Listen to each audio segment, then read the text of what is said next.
Време е за коледен подарък номер 16. Хора, какво да ви кажа? Видеото спря, без да знам. И отворих подаръка. Няма да се преструвам пред вас. Вижте какво се криеше в него. Супер много се зарадвах.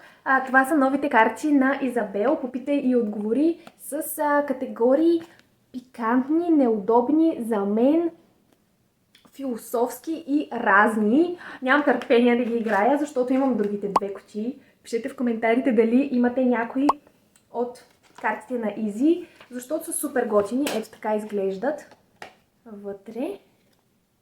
Въпросчето на български, на английски и категорията отзад. Супер много познавам хората така и съм много хепи. Искате ли да отговорим на един въпрос? Хайде. Няма да гледам. Така. Ако бях инфлуенсър, какъв тип щях да бъда според вас? Какъв въпрос ми се падна? Какъв тип? Не знам.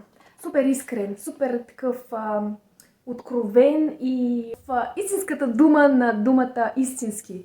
Не знам това дали звучи супер адекватно, но няма да заставам за професионални супер такива секси снимки, до изкусорени, до най-малкия детайл и така нататък.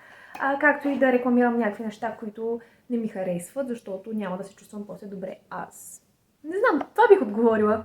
Пишете в коментарите и вие, ако искате да отговорите на този въпрос и по-важно дали имате някой от кутиите на Изи.